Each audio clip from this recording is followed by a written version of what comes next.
Time now for a bite with Butch Davis. Coach, we're in the Graham Center right now. A lot of buzz in here, of course, with all the students coming through, but a lot of buzz about your football team. You guys are bowl eligible. You just beat University of Texas at San Antonio. What are your emotions right now? Well, obviously, I'm very proud of our football team. I mean, we've come a long way. We've gone through an awful lot of adversity early in the season, dealing with Hurricane Irma, being in Birmingham for our first home game of the season. These kids have played it, they've played with their heart every single week, and I'm very proud of them. Obviously, I don't think that we're as good as we can be before the season's over with, but Saturday's homecoming game was absolutely fantastic. There were some great moments on offense, some explosive plays. Guys did some good things. Special teams turned the table around. Obviously, the huge fumble and then the goal line stand by the defense is one of the best I've ever been around. I want to talk about that because you talked about adversity and overcoming it. Yep.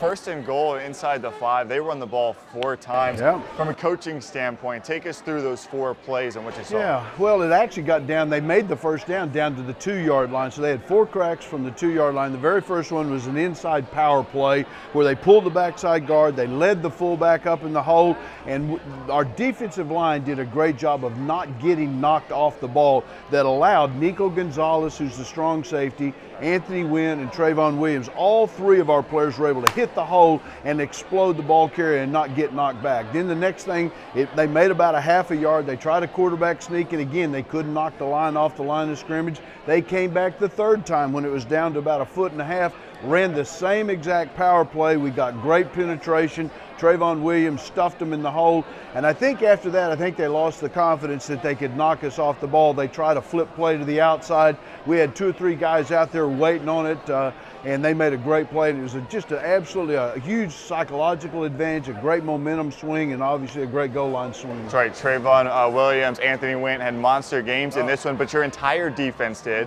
You really made them one-dimensional, holding them to less than 100 yards passing, right, I believe, and less than 300 yards for the entire game. And this was a defensive battle, 14-7. Sure. I mean, that's just how it came out. Well, they came in with the reputation of having one of the top 2 or 3 run defenses. They were actually #1 in several categories defensively. So we knew we weren't going to probably score a tremendous amount of points. We wanted to eat up the clock. We missed some opportunities with the missed field goal early in the first half.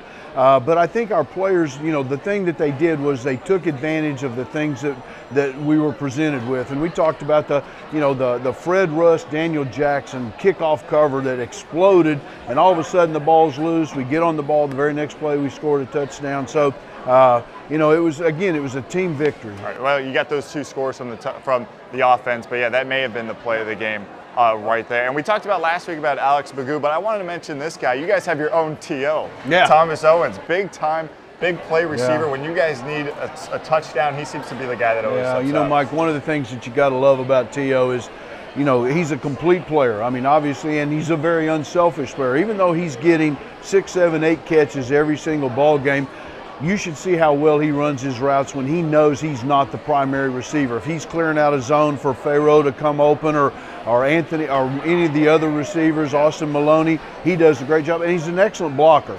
But he's kind of dependable. I mean, that he's gonna not only is he gonna catch the football, but his run after catch is outstanding. I mean, he ran a little 5-yard quick out route down on the goal line. Guy made a terrible tackle and he popped into the end zone. So that's he's really kind of our go-to guy, obviously. Now, obviously, being bowl eligible was one of the goals, but you guys still have a lot to accomplish out in front of you. First off, you got to start with Old Dominion this week. A little bit of a down year for them. How do you make sure your team stays locked in and don't take them too lightly? Yeah, well, obviously, one of the things, 6 games, although it makes you bowl eligible, it does not guarantee you that you're going to go to a bowl game, because our conference has 5 affiliations with bowl teams. So obviously the 2 teams that make it to the conference championship, those are going to eat up 2 of the 5 spots. Then the rest of the conference, I'm not sure that 6 is going to be enough. I'm not sure that you may not have to win 7 or 8 games to be one of the teams that get a chance to go. But what we've done with our players, Mike, all season long is look at the opponent and then set the bar for our own expectations. How do we want to play? I think their record, although they've had more winning records previously in a couple of years, but take a look at who they've been playing. I mean, they played Virginia Tech, who obviously at one time was in the top 15 in the country. They played the University of North Carolina, so they have played some ACC schools. They've been tested. They've been tested. They've gone up against a lot of high-profile teams, so that's a little bit of confusing. I think our players are at the point, Mike, where they're going to look at the film and they're going to say, hey, look, these guys are good at this, and this is what we've got to make sure, and then it's making sure we play up to our expectations. All right, Coach, so the season's kind of winding down here. We got ODU here this weekend, 7 o'clock, then a big one against FIU, and then Western Kentucky to wrap things up, I believe. So once again, a lot of buzz around campus with you guys. You've done such a great job getting this program off to the right footing in your first year. We'll see if you guys can keep it going. Thank you, Mike.